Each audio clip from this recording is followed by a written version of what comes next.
Bab 191. Bab 191. Jared memutuskan untuk pergi menemui orang-orang di kotak 2 sebentar. Dino yang berada di belakang Jared tertegun. Dia jarang meragukan matanya sendiri, tapi kali ini dia meragukannya. Tuan Johnston. Semua orang di aula lelang menggosok mata dan melihat angka-angka yang ditampilkan di layar lebar di atas kepala mereka dengan mulut terbuka. Apakah orang ini bodoh? Si pirang itu tenang. Dalam menjalankan tugasnya sebagai juru lelang, ia mengetuk lembut palu juru lelang di tangannya. Peserta lelang kotak 2 telah mengajukan penawaran senilai $100 juta untuk barang yang sulit dievaluasi ini, kata si pirang dengan tenang. 100 juta sekali, 100 juta 2 kali, 100 juta 3 kali, terjual. Pada saat si pirang berteriak, terjual, layar komputer besar Nicole juga telah selesai memindai semua database, yang menunjukkan serangkaian informasi pribadi Nicole. Nicole dengan tenang menekan Enter untuk menghapus informasi pribadinya sebelum menutup laptop. Dia menurunkan topinya saat dia bersiap untuk membayar dan segera pergi setelah barangnya dikirimkan. Jared di kotak 1 melihat kembali ke arah Dino hampir pada saat Nicole memenangkan tawaran. Beri aku info penyembuhan di kotak 2 segera. Dino menatap wajahnya dan buru-buru mengeluarkan ponselnya dan mengatakan sesuatu dalam bahasa asing. Staf balai lelang berjalan menuju kotak 2 sambil membawa nampan. Saat mereka masuk, Jared melihat sekilas sosok yang mengenakan topi baseball, tapi dia membuang muka setelah itu. Dia bertanya-tanya apakah Nicole akan datang ke sini. Di kotak 2, Nicole duduk di zona di luar kamera, dengan tenang memeriksa keaslian barang di saldo. Staf rumah lelang melihat bahwa dia masih sangat muda dan wajahnya terlihat tidak sabar, karena mereka tidak percaya bahwa dia mampu menghasilkan $100 juta. Jangan main-main dengan rumah bulan. Silakan bayar sekarang, kata salah satu anggota staf. Namun seorang anggota staf senior segera menghentikan anggota staf pertama. Inspeksi adalah proses lelang yang tidak bisa dihindari. Belum terlambat, padahal sudah 1 jam berlalu. Mengingat hal itu, ada sedikit rasa jijik di wajah anggota staf pertama. Mengingat betapa mudanya gadis ini, dia mungkin menggunakan beberapa trik kotor untuk masuk ke kotak VIP, pikir anggota staf. Nicole mengabaikan desakan mereka dan memeriksa barang itu dengan cermat. Setelah memastikan keasliannya, dia mengeluarkan kartu hitam dan menyerahkannya kepada staf. Anggota stafnya adalah terkejut melihatnya. Bahkan anggota staf senior memandang Nicole dengan tidak percaya. Setelah lama bekerja di Moon House, dia dapat mengetahui secara sekilas orang seperti apa yang memenuhi syarat untuk mendapatkan kartu ini. Kini tampak rasa hormat dan ketakutan di matanya. Tunggu sebentar, katanya. Anggota staf keluar. Ketika anggota staf baru melihat wajah mereka dan tidak ada yang berbicara, mereka menjadi bingung. Ada apa dengan kalian? Apa gadis itu menakutkan sekali? Bab 192. Bab 192. Wajah Nicole tidak terlihat jelas karena memakai topi. Namun, dia tampak masih muda, jadi stafnya bersikap kasar padanya. Staf lain mendengar apa yang dia katakan dan memelototinya. Anak ini hampir membuat kita mendapat masalah. Wajah anggota staf senior itu bahkan lebih serius. Dia melihat ke arah staf yang kasar dan berkata dengan suara dingin, lihat kartu hitam ini. Anda dipecat. Anda dapat mengemas barang-barang Anda dan pergi. Staf kasar terkejut mendengar ini. Dia menatap kartu hitam di nampan, dan wajahnya menjadi pucat seolah sedang memikirkan sesuatu. Sebelum datang ke rumah bulan, seseorang telah dengan jelas mengajari mereka bahwa hanya ada 10 orang di dunia yang dapat memegang kartu hitam. Mereka semua adalah klien utama Moon House, dan tidak ada yang bisa menyinggung perasaan mereka. Sayangnya, dia tidak menanggapi informasi tersebut dengan serius. Menurutnya, sangat mustahil bertemu orang penting seperti itu. Dia tidak berpikir bahwa dia akan begitu beruntung bertemu orang seperti itu di sini.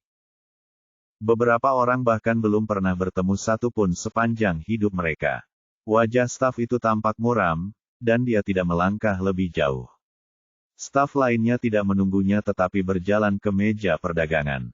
Tidak butuh waktu lama sebelum beberapa anggota staf kembali ke kotak, menyerahkan kembali kartu tersebut kepadanya, dan berkata dengan hormat, "Tamu kami yang terhormat, transaksi telah selesai.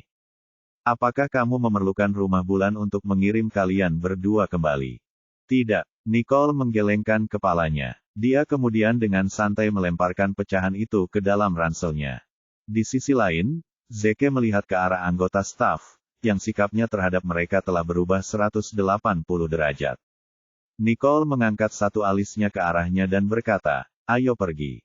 Saat itulah Zeke mendapat petunjuk dan menurunkan pinggiran topi baseballnya, seperti yang dilakukan Nicole, untuk menyembunyikan wajahnya dalam bayang-bayang. Keduanya bergegas keluar dari kotak dua dan turun ke lantai dasar. Jared menunggu di dalam kotak balasan Dino. Dia sepertinya melihat ke satu arah, tapi pikirannya ada di tempat lain.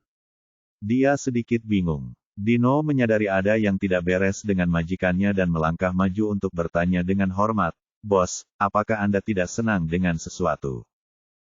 Jared dengan lembut mengelus jari telunjuk tangan kanannya dan bertanya dengan lembut, "Jika kamu tidak bisa berhenti memikirkan seseorang, tapi dia tidak mempunyai perasaan padamu, apa yang akan kamu lakukan?" Dino memandangnya, merenung sejenak, lalu menjawab dengan senyuman tipis di matanya. "Demi Tuhan, dia tidak mungkin tidak punya perasaan. Tidak ada yang bisa menolak pesonamu." Di matanya, bosnya adalah orang paling sempurna di dunia, dan tidak ada wanita yang bisa menolaknya. Jared memandangnya dengan geli. Dia seharusnya tidak menanyakan bawahan setia ini. Saat itu, ponsel Dino berdering. Dia memeriksa informasi tersebut dan berkata dengan suara keras, "Bos, kami mengerti." Nama orang ini adalah, suaranya tiba-tiba merendah sejenak, lalu meninggi lagi dengan sedikit keraguan, "Dougie Anderson." Jared mengangkat alisnya ketika mendengar nama itu, "Coba kulihat." Dino buru-buru meminta stafnya untuk menyerahkan tablet berteknologi tinggi tersebut. Jared menatap nama yang terpampang di layar, matanya sedikit menyipit. Ada kemungkinan bahwa seseorang di antara para tamu sebenarnya memiliki nama seperti itu. Namun kemungkinan besar seseorang membuat identitas virtual untuk mendapatkan kartu emas, menyusup ke hotel, dan akhirnya berhasil masuk ke rumah bulan. Orang tersebut kemudian tidak hanya membantunya menaikkan harga berlian merah muda itu menjadi $90 juta tetapi juga menghabiskan $100 juta untuk membeli barang paling berharga di rumah lelang. Jared memikirkan orang yang memakai topi baseball. Namun orang tersebut adalah pembeli yang telah membayar harga yang pantas untuk transaksi tersebut. Tidak ada alasan bagi Moon House untuk mengambil tindakan terhadapnya. Bagaimana kalau nama orang itu benar-benar Dougie Anderson? Namun, dia pun yakin bahwa itu tidak mungkin. Bab 193. Bab 193. Dia telah menunjuk peretas paling elitnya untuk mengawasi keamanan jaringan di sini, sehingga tidak ada yang bisa menyusup ke jaringan. Kecuali orang itu. Ekspresi Jared berubah serius, lalu tiba-tiba dia tertawa sinis. "Dunia ini begitu luas, bagaimana orang seperti itu bisa masuk ke wilayahku, menyelinap ke hadapanku, dan menawar propertiku?" Jared berkata dalam benaknya. Kemungkinan ini hampir dapat diabaikan. Dia menarik napas dalam-dalam, berdiri, dan berkata dengan santai, "Ayo pergi. Kami juga harus kembali." Dino mengangguk dan mengikutinya. Mengabaikan Clue, yang mengawasi Jared dari belakang, keduanya meninggalkan kotak. Mereka tidak menghindar dari Clue ketika dia berbicara. Tapi itu bukan karena kepercayaan, tapi karena ketidakpedulian total. Clue tidak pantas mendapatkan perhatian mereka. Ini juga pertama kalinya Clue yang selalu memiliki harga diri yang tinggi merasa tidak berharga. Dia memandang Jared dari belakang dengan sedikit kesuraman di matanya. Dia bertekad untuk menangkap seorang penyendiri seperti Jared. Sementara itu, Nicole berkencan dengan Zeke. Dia tampak berjalan lambat, tapi Zeke terengah-engah, berusaha mengikutinya. Saat mereka berdua naik ke bagian belakang sepeda motor dan sebelum Nicole menyalakan mesinnya, Zeke bertanya, "Mengapa kita harus melewati bagian jalan itu sekarang?" Dia heran kenapa mereka tidak bisa menggunakan sepeda motor. Nicole tidak menoleh ke belakang. Dia meraih setang dan menarik rambutnya ke belakang telinga. Karena ada pasir hisap di depan. Zeke belum pernah melihat pasir hisap secara langsung, tapi dia sangat menyadari bahayanya. Wajahnya menjadi pucat karena ketakutan. Siapa yang mau membangun di atas pasir hisap? Nicole meliriknya dan berkata sambil tersenyum tipis, apakah kamu tidak melihatnya? Masyarakat bahkan telah membangun bagian terpenting di bawah pasir hisap. Zeke berkeringat dingin, memikirkan bahaya yang dia alami namun cukup beruntung bisa meninggalkan tempat terkutuk itu hidup-hidup. Melihat Zeke tidak lagi berbicara, Nicole menyalakan mesin dan kembali ke hotel. Mereka kembali ke kamar masing-masing dan mandi air hangat. Baru setelah itu Zeke merasa lapar. Mengetahui bahwa Nicole akrab dengan tempat ini, dia datang ke kamar 401 mencari Nicole, memintanya untuk membawanya ke restoran lokal terbaik. Nicole meliriknya dan berkata, yang terbaik yang pernah saya makan adalah prasmanan di hotel ini. Apakah kamu ingin mencobanya? Aku ingin melihat pemandangan malam di sini, desak Zeke. Dia belum pernah ke Nottingbrookstead, jadi dia tidak tahu di mana menemukan makanan lokal terbaik dan mengunjungi tempat terbaik. Nicole berpikir karena mereka telah menyelesaikan pekerjaan mereka dan akan kembali ke Hustua berkelusa, mungkin dia harus mengajak Zeke berkeliling. Ayo pergi, katanya dan berdiri. Zeke melompat kegirangan dan mengoceh sambil mengikuti Nicole. Tapi begitu mereka keluar dari pintu, Nicole melihat seseorang yang seharusnya tidak ada di sana.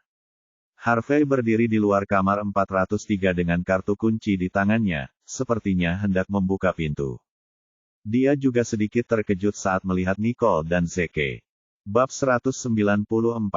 Bab 194. Harvey memandang Zeke dengan rasa ingin tahu, dengan wajah yang jarang dan tidak tersenyum. Senyumannya kembali saat dia mengalihkan perhatiannya ke Nicole. Kebetulan sekali, Nicole, aku tidak menyangka akan bertemu denganmu di sini. Nicole melirik Harvey. Ini adalah pertama kalinya dia melihatnya sejak malam itu.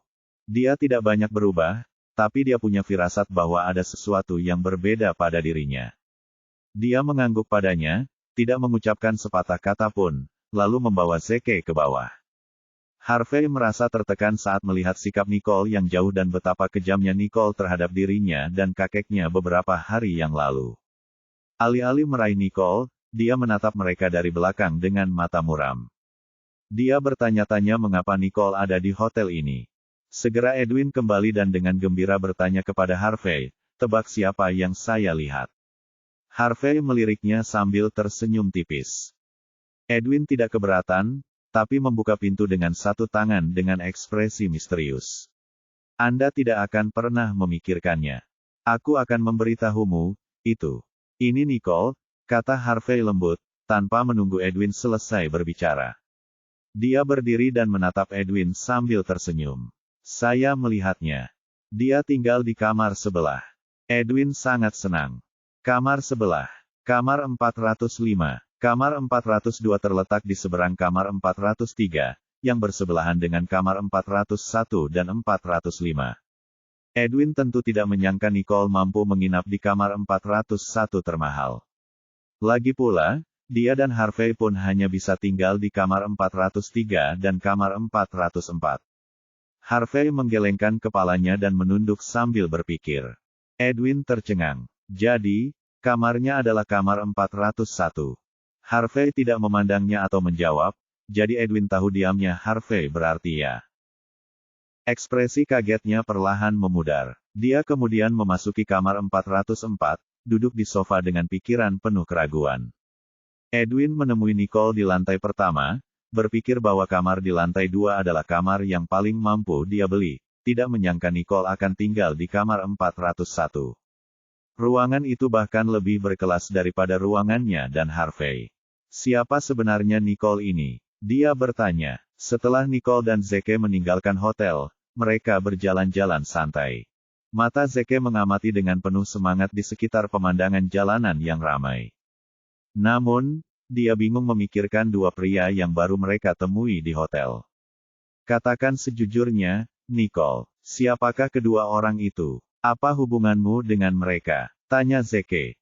Ia sangat sadar ada yang salah dengan identitas kedua orang tersebut. Nicole melirik Zeke dan tidak mempermasalahkan nada suaranya. Mereka adalah murid sekolahku, tapi kami tidak dekat. Zeke menatapnya selama beberapa detik dan mengaku frustrasi karena dia tidak tahu apakah Nicole berbohong. Jadi, dia tidak mengungkit masalahnya lagi, tapi bergegas ke toko makanan terlebih dahulu. Dia menyadari bahwa jajanan kaki lima adalah yang terbaik di negara manapun dia berada. Kalau saja dia tidak menderita gastroenteritis saat kecil dan ayahnya tidak mengizinkannya makan sesuap pun, dia pasti sudah mencicipi semua jajanan pinggir jalan di Sanjoto yang bisa dia temukan. Saat Zeke berlari ke depan dengan antusias, Nicole meraih bagian belakang lehernya dan menyipitkan matanya. Bab 195. Bab 195, kamu hanya diperbolehkan makan beberapa suap. Dia tahu Zeke sedang sakit perut. Karena itu, misi mereka sering terganggu dan dia beberapa kali dirawat di rumah sakit. Kebahagiaan Zeke langsung mereda saat mendengar itu. Tapi dia segera menghibur dirinya sendiri, lebih baik daripada tidak sama sekali, dan terus berlari menuju kedai makanan. Nicole belum menghentikannya tetapi perlahan mengikutinya. Mereka berdua duduk di depan sebuah kios. Pemilik kios yang mengira mereka tidak bisa berbahasa lokal bertanya kepada mereka dalam bahasa Esperanza yang buruk apa yang ingin mereka makan. Nicole melihat berbagai jenis makanan di depan matanya. Apa yang kamu suka? Dia bertanya pada Zeke dengan lembut. Zeke menunjuk beberapa cabai panggang. Saya ingin ini. Nicole menatapnya tanpa ekspresi. Tidak. Zeke tampak kecewa lalu dengan hati-hati menunjuk ikan bakar yang direndam dalam minyak merah pedas. Bagaimana dengan ini? Tidak. Nicole masih memberikan jawaban yang sama. Pada akhirnya, Zeke hanya bisa memesan semangkuk ramen dengan sangat menyesal. Ramennya terasa hambar di lidahnya saat dia menatap Nicole yang sedang menyajikan cabai dan ikan bakar di depannya. Saat Nicole perlahan menikmati makanan di depannya dengan wajah datar, Zeke tidak bisa mempercayai matanya. Dia bertanya-tanya apakah makanannya seburuk yang dia bayangkan. Bahkan pemilik warung pun bingung, ragu apakah cabai yang digunakannya sudah kadaluarsa. Tapi itu tidak mungkin. Rupanya dia baru saja mengeluarkan cabainya tadi malam. Tidak mungkin rasa pedasnya hilang secepat itu. Saat Nicole memesan makanan tadi, dia berbicara dalam bahasa lokal. Hal itu membuat pemilik toko terkesan, dan mulai penasaran dengan Nicole. Dia bertanya, bukankah ini pedas? Tidak apa-apa, jawab Nicole acuh tak acuh. Zeke tidak mengerti apa yang mereka berdua bicarakan, tapi dia bisa menebak sesuatu dari ekspresi pemilik warung. Dia diam-diam mengambil cabai kering di depan Nicole dan memasukkannya ke dalam mulutnya saat Nicole sedang berbicara dengan pemilik warung. Ia langsung merasakan rasa pedas keluar dari bibirnya, dan bibir bawahnya bengkak karena rasa terbakar. Dia segera memuntahkan merica dan meneguk air. Zeke lalu bergumam, Nicole, apakah kamu masih manusia? Rasanya sangat pedas, tapi dia tetap cuek. Nicole memandang Zeke dengan setengah tersenyum. Dia menyadari tindakannya sebelumnya tetapi tidak mengekspos dia. Dia ingin dia mempelajari batas kemampuannya melalui kesalahan. Pemilik warung memandang mereka berdua dengan senyuman di wajahnya yang kecoklatan. Tepat pada saat itu, Nicole merasakan hembusan angin dari belakang.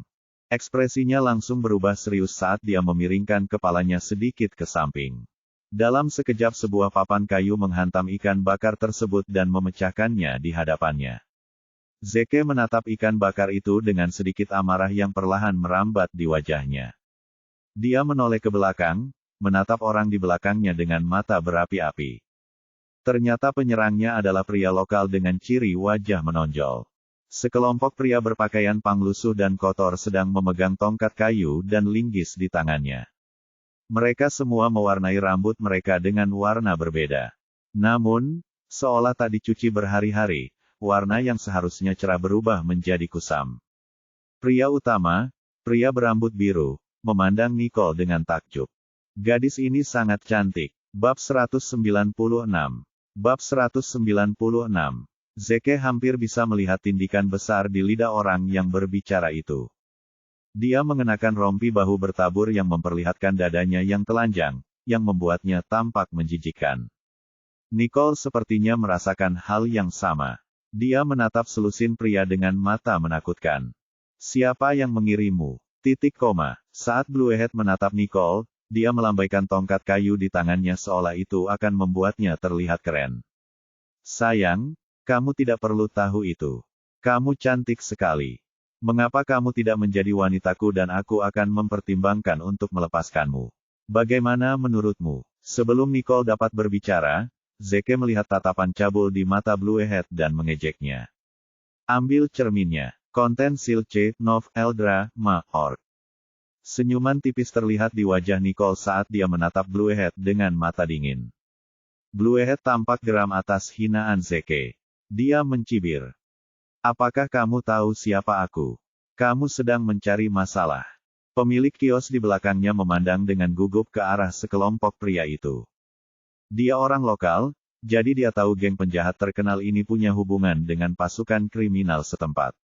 Setiap kali mereka tertangkap polisi, pada akhirnya mereka akan bebas. Dengan mengingat hal ini, pemilik kios berbicara kepada Nicole dengan nada putus asa, sebaiknya hindari bentrokan dengan mereka. Sebaiknya kamu tenang. Anda tidak ingin macam-macam dengan mereka. Dia terus mengedipkan mata pada Nicole, tidak hanya mengkhawatirkan keselamatannya tetapi juga takut para preman akan menghancurkan kiosnya. Nicole sangat menyadari kekhawatirannya. Dia mengambil tasnya, berdiri tanpa ekspresi di wajahnya, dan berkata kepada Zeke, ayo pergi. Zeke mengangguk tanpa ragu-ragu. Dia segera menghabiskan ramen terakhirnya sebelum bangkit untuk pergi. Nicole mengambil uang tunai untuk membayar pemilik kios. Mereka berdua sepertinya sama sekali tidak menghiraukan sekelompok pria itu. Hal itu membuat Bluehead marah. Dia memerintahkan pria berambut merah dan kuning, hancurkan mereka. Setelah Nicole dan Zeke meninggalkan kios, Zeke tidak dapat menahan diri lagi dan menoleh ke arah gerombolan di belakangnya. Dia kemudian memegang tangan Nicole, ingin berlari. Tapi Nicole tidak mengikutinya. Sebaliknya, dia mendorong tasnya ke dalam pelukannya dan berkata, pergi. Saya akan segera datang. Zeke menatapnya dengan ragu. Nicole mungkin tahu cara bertarung, tapi dia tidak akan membiarkan seorang gadis berkelahi sendirian dengan sekelompok pria. Dia memandang Nicole, yang berdiri di sana. Dia mengertakkan gigi dan juga berdiri diam. Nicole mengerutkan kening tetapi tidak berkata apa-apa. Dia yakin bisa melindunginya. Sekelompok massa menyerang dan mengepung mereka. Karakter utama, Bluehead, melihat Nicole berdiri di tempatnya dan terkekeh. Kenapa kamu tidak lari? Nicole tidak menjawab. Dia mendorong Zeke keluar dari kandang dan kemudian berdiri di sana dengan ekspresi acuh tak acuh di wajahnya. Di matanya, ketika Bluehead melihat bahwa Nicole sama sekali tidak takut padanya, pikiran kotornya lenyap. Dia dipenuhi amarah karena dipandang rendah. Selusin pria di belakangnya juga menatap Nicole dengan mata jahat. Mereka sudah cukup banyak melihat orang gila seperti dia. Mereka akan memperbaikinya dan kemudian melakukan apapun yang mereka inginkan dengannya. Bab 197. Bab 197. Bluehead jelas telah memikirkan hal ini. Kemarahan di matanya berangsur-angsur menghilang, digantikan oleh sedikit rasa jijik dan kemenangan. Hancurkan dia, kawan. Selusin pria terkikik ketika mereka mendekati Nicole, senjata baja di tangan mereka berkilauan di bawah lampu jalan. Pemilik toko di belakang mereka tampak khawatir dengan apa yang terjadi. Dia pikir para hooligan akan mencoreng martabat Nicole. Ketika dia berpikir dia akan pergi tanpa ragu-ragu, tidak ingin melibatkan kiosnya ketika bahaya mengancam, dia mengeluarkan ponselnya untuk memanggil polisi dengan tangan gemetar. Dia tahu persis apa yang mungkin terjadi setelah dia menelepon polisi. Para hooligan kemungkinan besar akan membalas dendam. Tapi untuk saat ini, dia tidak peduli.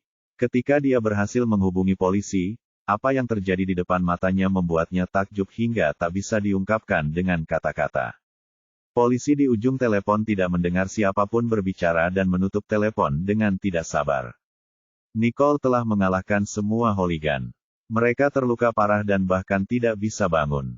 Apalagi si Bluehead yang tergeletak seperti bintang laut di depan warungnya, seolah ditendang dan dilempar ke belakang cukup jauh sebelum terjatuh ke tanah. Ada ekspresi tidak percaya dan kesakitan di wajahnya yang keriput. Zeke yang berdiri di samping Nicole sama terkejutnya dengan pemilik warung, mulutnya ternganga. Namun dia tidak melihat dengan jelas apa yang baru saja terjadi. Tampaknya Nicole segera meninggalkan gengnya saat mereka mengelilinginya. Ia berdiri di tengah, kaki kanannya masih dalam posisi terangkat. Ketika dia melihat semua orang tergeletak di tanah, dia perlahan menenangkan diri dan berdiri di tempat dengan ekspresi aneh di wajahnya. Zeke merasa itu benar-benar ekspresi jijik, kalau tidak salah. Mulutnya bergerak, dan dia terdiam. Ada perubahan ekspresi di wajah bayi itu.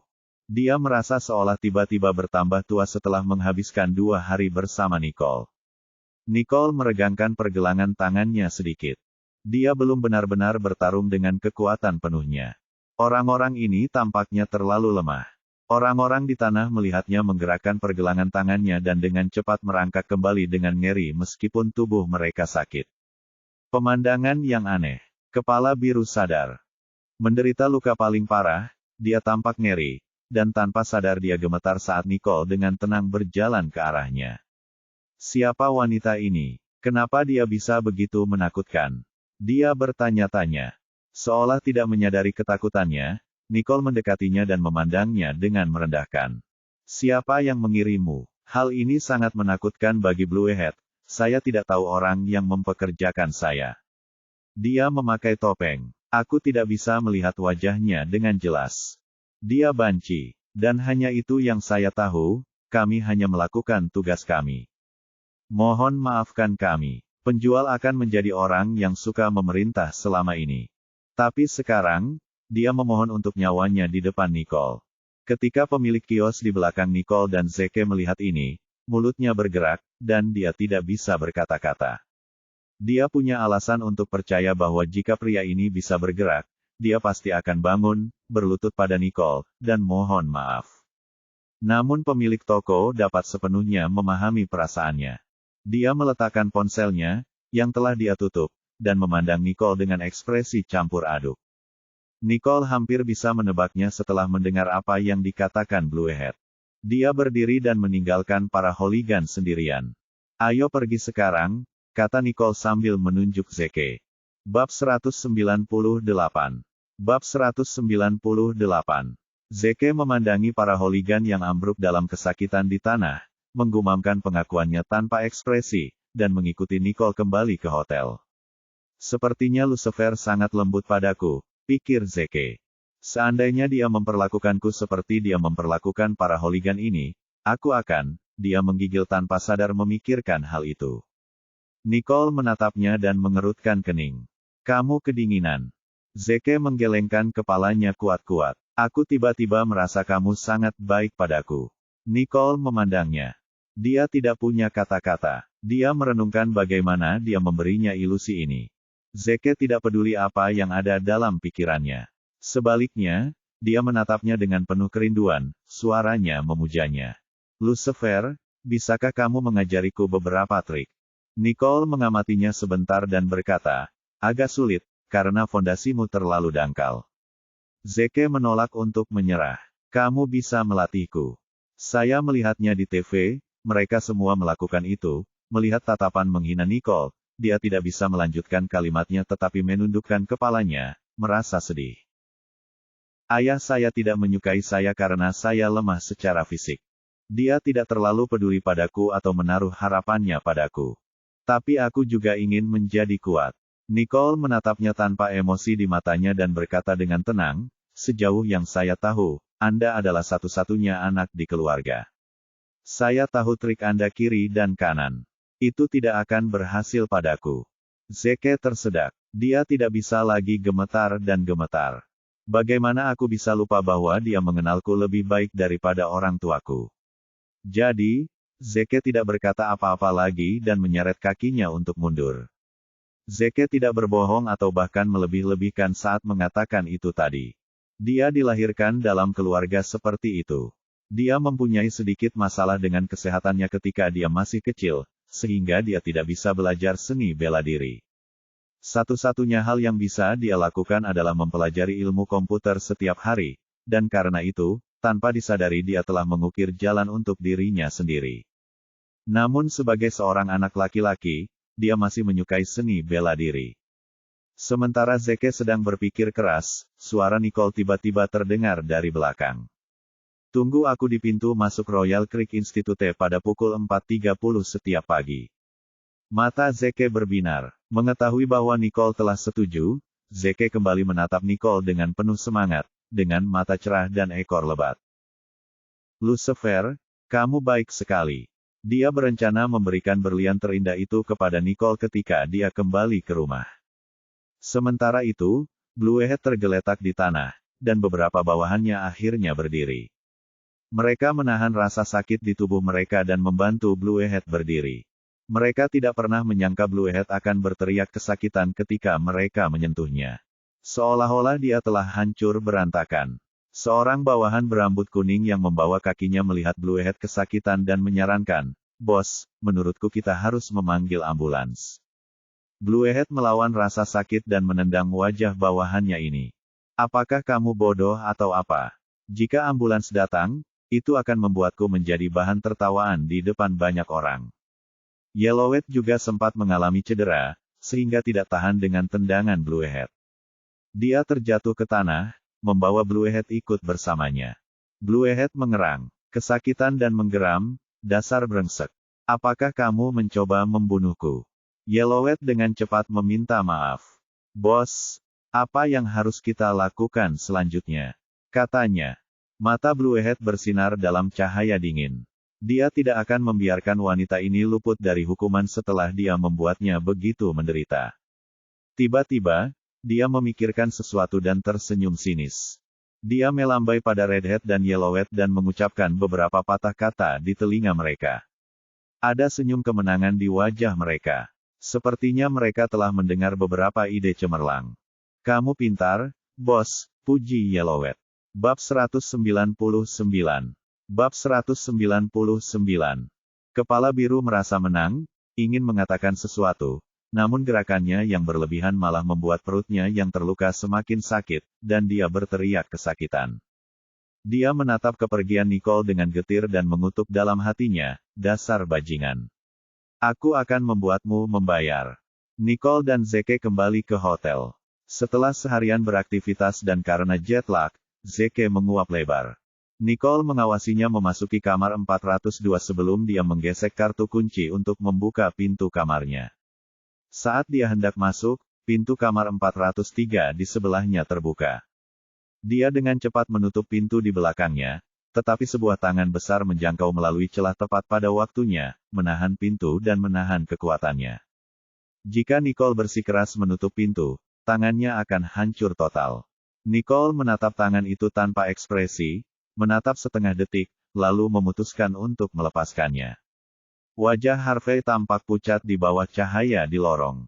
Dia menatap Nicole dengan mata menganga dan maju 2 langkah ke kamar 401 tanpa senyuman di wajahnya. "Kemana kamu pergi dengan orang itu? Kenapa kamu pulang larut malam?" tanya Harvey. Nicole menatapnya dengan wajah dingin yang sama. Dia melemparkan tas itu ke kakinya dan menjawab dengan nada acuh tak acuh, "Apa hubungannya itu denganmu? Keluar." Yang mengejutkan Nicole, Harvey menyipitkan matanya dan mengulurkan tangan untuk meraih rahang Nicole. "Beritahu saya." Suaranya tidak pernah sedingin ini. Nicole mencibir dan melepaskan tendangan untuk menyerang sisi pinggang Harvey. Jika benturan ini mengenai sasaran, maka ginjal orang tersebut bisa rusak, tak terkecuali tulang belakang pun bisa patah. Harvey tahu Nicole tidak akan menunjukkan belas kasihan padanya. Dia melepaskan tangan yang mencengkeram rahang Nicole, berbalik, dan berjalan keluar dari kamar 401. Matanya tampak berkabut dan tidak menunjukkan emosi apapun. "Nicole, kamu mengecewakanku." Harvey menatap tajam ke arah Nicole, tatapannya sedalam dan tak terduga seperti lautan. Akhirnya, dia tersenyum lembut dan berkata dengan nada kesal, "Kenapa kamu tidak selalu mendengarkan?" Dia kesal karena Nicole tidak pernah mendengarkannya atau mengingatnya. Di saat yang sama, dia bertanya-tanya kenapa dia tidak bisa menyerah pada gadis seperti dia. Nicole memandangnya, dan senyum perlahan muncul di wajahnya. "Kupikir aku sudah menjelaskannya padamu hari itu." Harvey menundukkan kepalanya saat memikirkan penolakan keras wanita itu di siang hari. "Aku sebenarnya ingin menghindarimu, tapi kamu datang kepadaku setiap saat. Kalau sudah seperti ini, bagaimana kamu bisa memintaku melepaskanmu?" Katanya dalam hatinya. Nicole memandang ekspresi Harvey dengan tatapan menakutkan di matanya karena dia tahu apa yang dipikirkan Harvey. Harvey, kamu hanya dipengaruhi oleh keinginan obsesifmu untuk mengontrol. Kamu akan tahu betapa bodohnya kamu akhir-akhir ini ketika kamu sudah tenang. Dia mengabaikan ekspresi Harvey dan menutup pintu, meninggalkan Harvey berdiri di luar pintu kamar Nicole.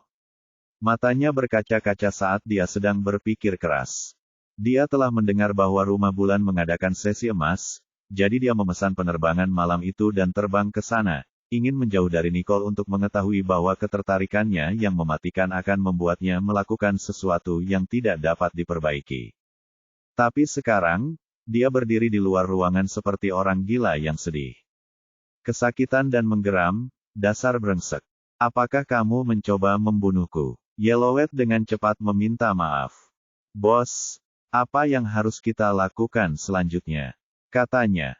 Mata Bluehead bersinar dalam cahaya dingin.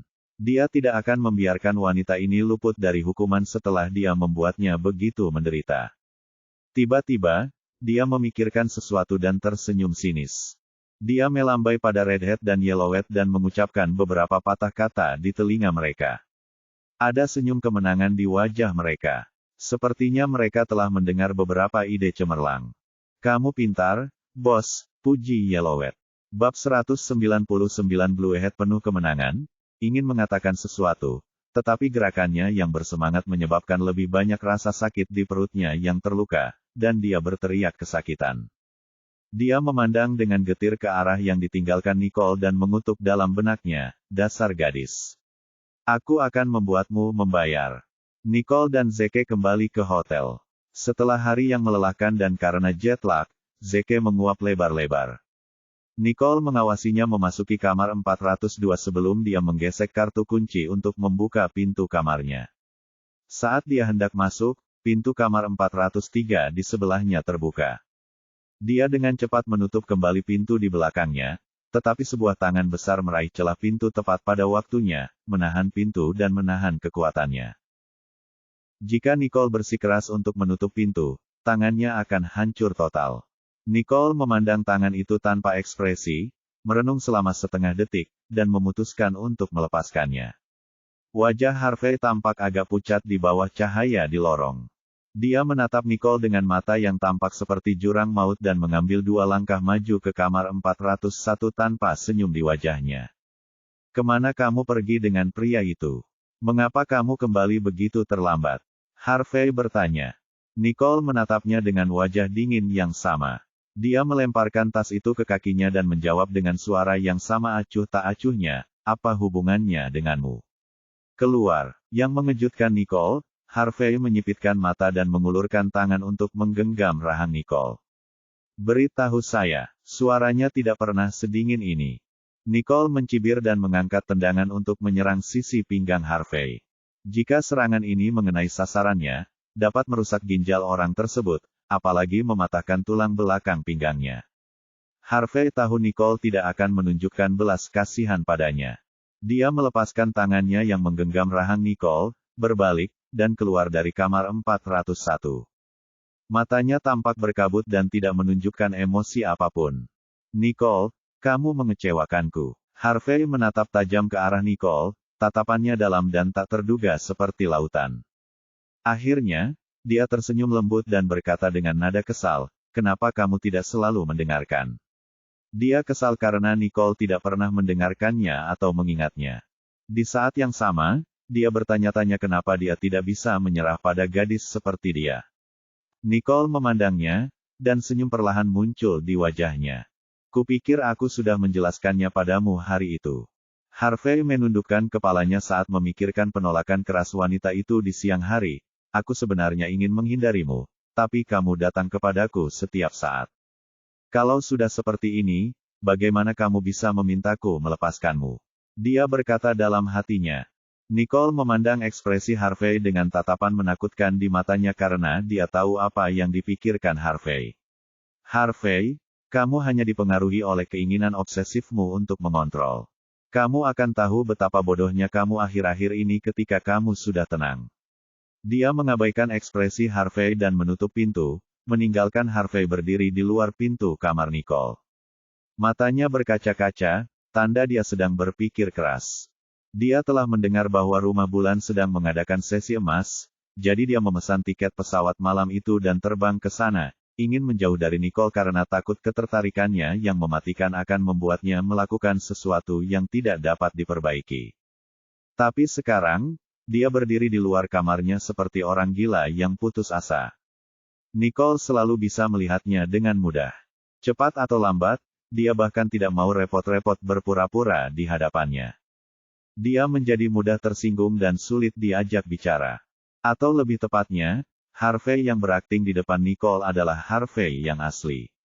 Bab 200. Bab 200. Harvey kembali menjadi diri yang paling dia benci karena Nicole. Dia menatap pintu yang tertutup rapat di depannya untuk terakhir kalinya dengan mata muram, seolah kegelapan di dalam akan menenggelamkannya. Keesokan paginya, Nicole mengemasi barang bawaannya dan bersiap berangkat ke Hustuaberg. Tapi entah kenapa, rasanya tidak enak, seolah ada sesuatu yang terlupakan. Nicole mengetuk pintu kamar 402. Dia mengangkat salah satu alisnya saat melihat Zeke yang membuka pintu, ternyata dia belum bangun. Sekarang sudah jam 6 pagi.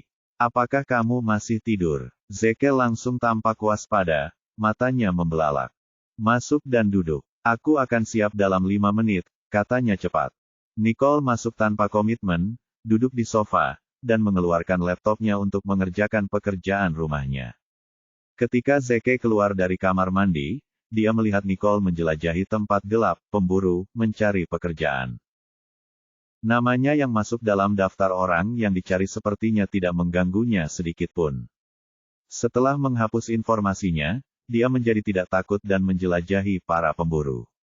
Nicole benar-benar pemberani. Zeke duduk menatap apa yang dilakukan Nicole dengan ngeri, tapi Nicole hanya menatapnya dengan acuh tak acuh dan bertanya, apakah kamu siap? Zeke mengangguk. Dia segera meletakkan laptopnya dan mengambil tas travelnya. Ayo pergi, katanya. Saat keduanya berdiri, terdengar ketukan di pintu, diikuti oleh suara sopan di luar. Nicole menyipitkan matanya, berjalan ke pintu, dan mengintip melalui lubang intip. Itu Dino. Jadi, dia membuka pintu. Pintu kamar 404 terbuka bersamaan dengan dia. Edwin berdiri di ambang pintu dengan laptop di tangannya. Dia berpikir untuk pergi ke kamar 403.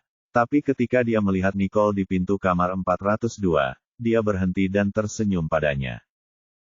Selamat pagi, Nicole. Nicole mengangguk paham, lalu menatap Dino. Ada apa? Dino meliriknya dengan secercah cahaya di balik kacamata lensa tunggalnya. Polisi ada di bawah mencari seseorang. Berdasarkan uraian mereka tentang tersangka, tampaknya itu adalah Anda. Saya harap Anda bisa memeriksanya dan tidak membuat keributan.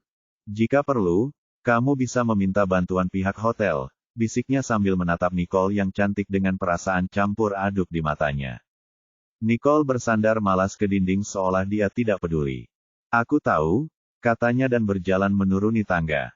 Zeke mengikuti Nicole ke bawah dan berkata dengan cemas, mengapa polisi mencari kita? Nicole menatapnya dan berkata, mereka tidak mencari kita, mereka mencari saya. Zeke sudah terbiasa dengan cara Nicole berbicara, jadi dia melanjutkan. Apakah menurutmu itu karena kami tidak mematuhi peraturan lalu lintas saat kami datang? Lagi pula, cara Nicole mengendarai sepeda hampir membuatnya muntah. Nicole memberinya tatapan yang agak rumit dan berjalan menuruni tangga dengan cepat, tampaknya tidak ingin berbicara dengannya lagi. Zeke mengikuti, masih mengoceh. Diam, kata Nicole tidak sabar. Dimarahi, Zeke berkedip dan langsung terdiam.